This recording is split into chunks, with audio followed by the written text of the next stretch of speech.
Olá, amigos e amigas, que todos tenham um belo dia, que a face do Senhor Jesus possa resplandecer em cada um, dando-lhes a paz.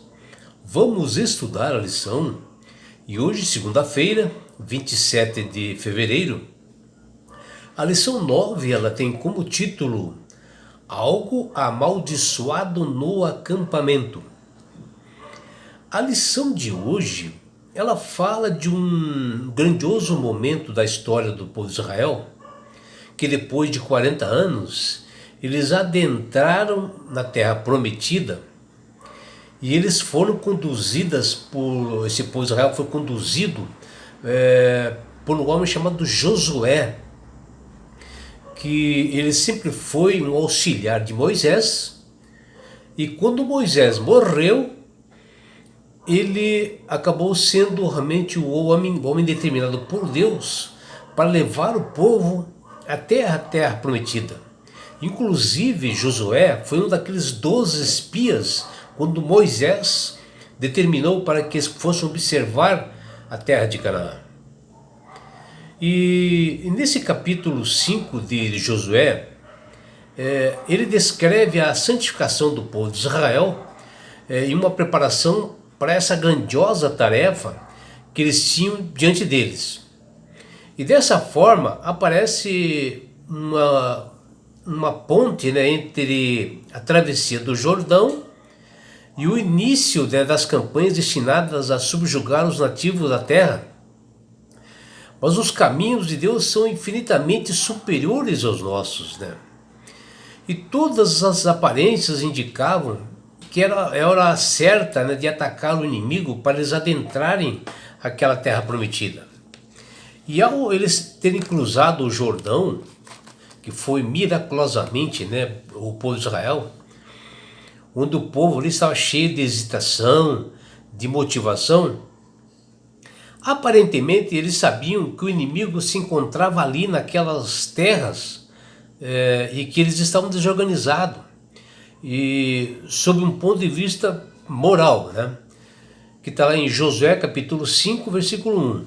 E assim, de certo, era a altura certa para avançar.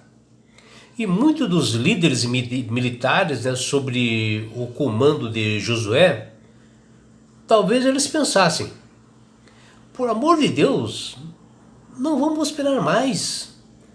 Chega, vamos entrar nessa terra. Esse é o momento lógico e o inimigo está pronto para ser tomado. Mas, contudo, existe assim na economia e no planejamento de Deus valores que têm prioridades e princípios espirituais muito mais vitais e fundamentais para a vitória acontecer ou para a nossa capacidade de atacar e demolir aquela fortaleza que o mundo erigiu contra o conhecimento e propósitos de Deus, que está lá em 2 Coríntios, capítulo 10, versículos 4 a 5. Só a travessia do Rio Jordão, ela foi esplendorosa e impressionante pelas dificuldades superadas com a ajuda de Deus. Que até os povos vizinhos, ali, eles observaram essa travessia do Rio Jordão, porque eles atravessaram assim numa cheia, e em cheia não havia povo algum que atravessasse aquele Rio Jordão, que se transformava assim no mar e virava barco, acontecia um monte de coisas. E aqueles povos, ao verem o povo de Israel atravessar aquele Rio Jordão ali, eles se derreteram o coração. Os reis pagãos ficaram abismados, deles terem feito aquilo ali, deles terem atravessado ali para a terra de Canaã. E eles ficaram surpresos, pelo poderio de Israel e não tiveram coragem para lutar. Está lá em Josué capítulo 5, versículo 1.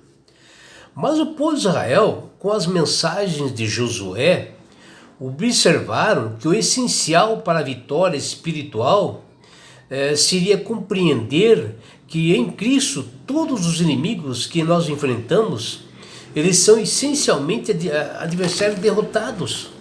desde que nós sejamos bem preparados, que está ali em Colossenses capítulo 2, versículo 1, de 1 a 15, e que de Hebreus capítulo 2, versículo 14. E vejam, o primeiro desafio para a conquista de Canaã, sob o comando de Josué, foi a cidade toda rodeada por muros altos e fortes, né? O povo de Israel não sabia como derrotar aqueles habitantes, e nem mesmo o seu comandante Josué. Quem teve em oração e comunhão buscar ao grandioso Deus numa resposta foi justamente o comandante Josué, que buscou realmente o Senhor em oração para que ele fizesse um milagre. E o comandante dos comandantes, que é Deus, revelou um plano realmente para Josué de como ele deveria destruir a cidade. E assim o povo de Israel seguiu na risca. Porém, o inimigo ele é guerreiro, ele é astuto. E as coisas tomaram assim um rumo diferente e mais difícil devido o povo de Israel cair nos enganos do inimigo.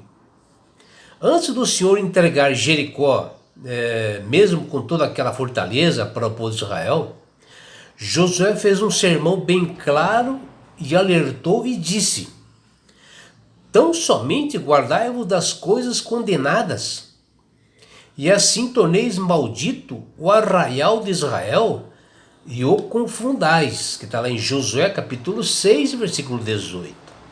Ou seja, o que Josué está falando aqui, que o povo não deveria de forma alguma levar para si os despojos daquela cidade pagã vencida, seja assim, ou derrotada, né?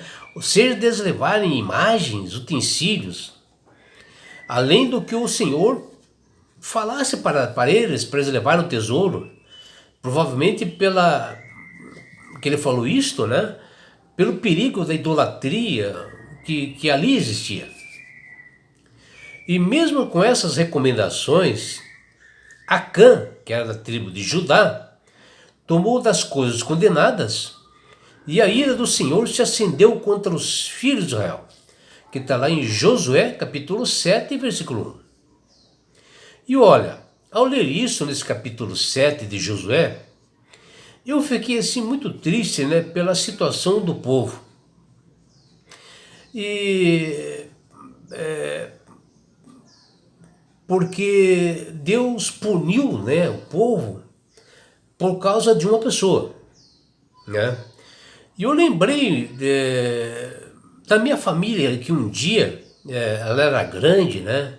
E o meu pai, um nordestino, trabalhador, muito correto, e que ele protegia muito seus filhos, né? Ele não permitia que ninguém fosse se banhar num rio assim, próximo de casa, e ali, quando fosse até aquele riacho, fosse junto com a presença dele. E porque ali também morria muitas pessoas ali naquele riacho, né? E era muito perigoso, meu pai se preocupava com isso.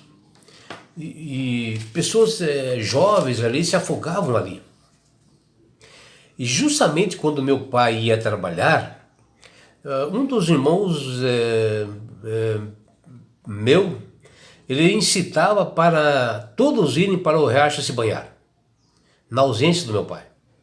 E quando meu pai voltava do trabalho, via roupas molhadas e sabia que alguém foi se tomar banho naquele riacho proibido. E ali, meus amigos, todos apanhavam, desde o menor ao maior. Bom, é difícil, né, de nós aceitarmos, né, porque por causa do pecado de uma pessoa, todo o povo fosse prejudicado. Embora Deus havia alertado para isto, né? E toda uma família perecesse por causa do povo de Israel, né? E se nós olharmos os versos que descrevem a condenação de Acã e de sua família, que está lá em Josué, versículo 7, capítulo 7, versículo 24 a 25, elas são chocantes, né? Porque Deus puniu a família de Acã toda, né? Mas se nós olharmos a Bíblia, não foi assim com o pecado em todo mundo? Vocês se lembram disso? E o que a palavra nos diz? A palavra de Deus nos diz. Porque como pela desobediência de um só homem, muitos se tornaram pecadores. Que está em Romanos capítulo 5, versículo 19. E isto me leva a uma conclusão assim muito séria, né? Onde as nossas escolhas, elas têm consequências que não se restringem somente a nós. Quando nós cometemos algo de errado na vida, na nossa família, os nossos filhos também são punidos pelos nossos erros, né?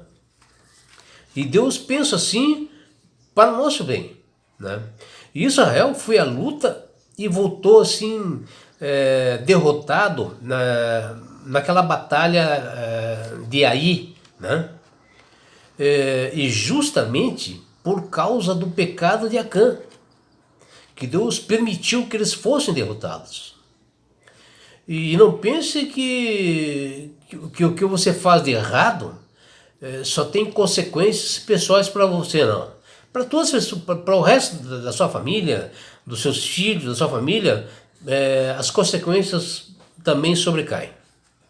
E veja, né, o próprio Acã, ele admitiu ter cobiçado aquelas coisas más que Deus havia proibido e esclarecido, né, por Josué, e ele acabou pegando realmente imagens, utensílios, idolatria, que Deus havia proibido, e Josué falou bem claro sobre isso. E por isso que Deus nos dá o 10º mandamento, e reconhece que a cobiça é a raiz da maioria dos males. E o próprio Acã admitiu que ele cobiçou aquelas coisas daqueles povos derrotados e ele acabou levando.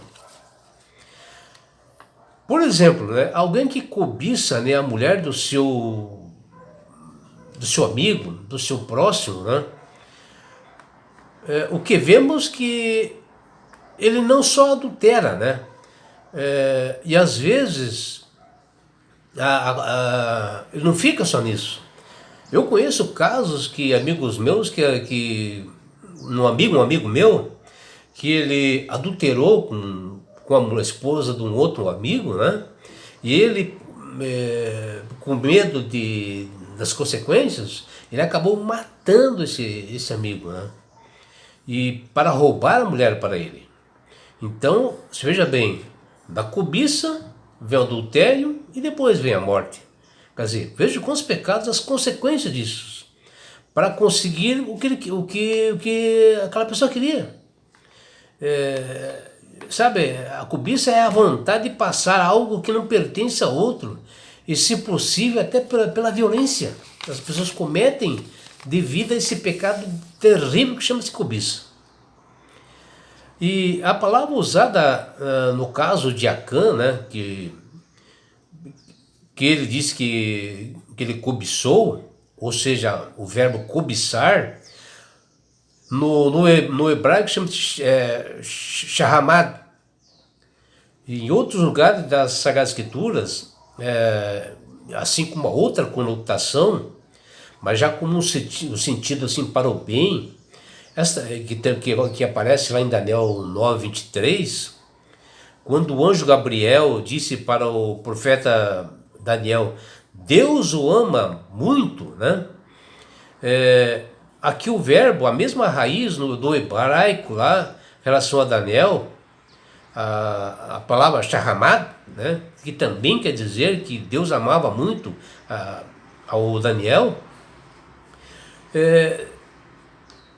também tem essa conotação negativa de cobiça, né? E aí é que a gente vê, né, as atitudes, às vezes, das pessoas, né, de levar para o lado do mal, deixa-se influenciar por esta cobiça, né, que ela, a início, às vezes, vem na mente e começa a crescer em proporções que ele não consegue segurar. E infelizmente, no caso de Acã, Shahramad, no hebraico era má notícia, né? Onde ele desobedeceu uma ordem clara de Deus para não pegarem e não saquearem a cidade dos pagãos que eles haviam vencido ali, né?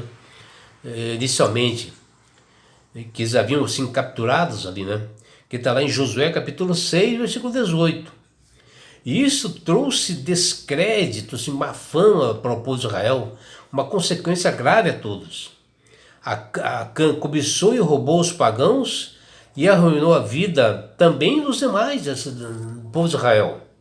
Porque Deus permitiu que o próprio povo de Israel, quando eles adentraram na cidade de Ai, e eles foram lutar com os povos, eles foram derrotados. E Josué, ele temeu que viesse a má fama para o povo de Israel em consequência disso. E olha o que ele disse, ó. Quando os cananeus e todos os moradores da terra ouvirem isto, nos cercarão e apagarão o nosso nome da face da terra. E então que farás o teu grande nome? Ele falando assim para Deus, né? Tudo pela consequência da cobiça, consequência do homem. Está lá em Josué 7, capítulo 7, versículo 9. Em outras palavras, né, o Senhor queria usar justamente essas vitórias, sabe, do povo de Israel, em cima, né, dos pagãos, para fazer com que a nação do povo de Israel fosse reconhecida no mundo todo, saber que eles tinham um grandioso Deus.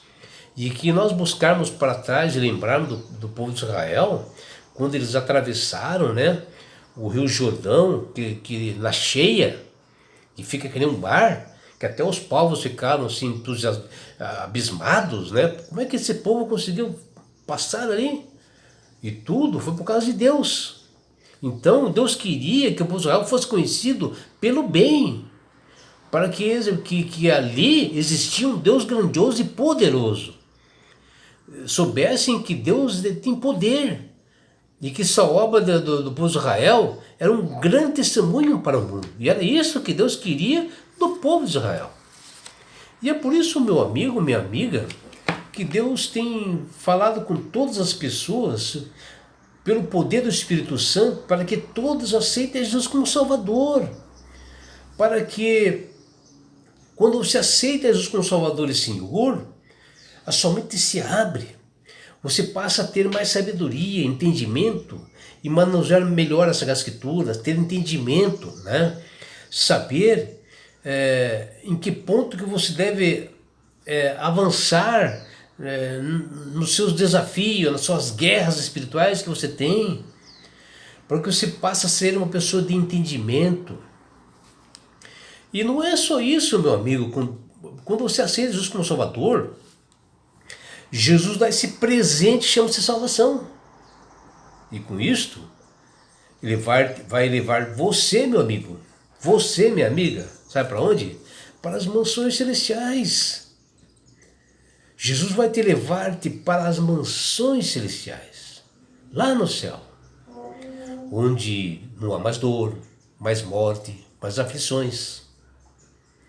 E sabe por que Deus quer fazer isto com você, meu amigo? Com você, minha amiga? Porque Jesus te ama. Abraços do seu amigo João Carlos Amorim.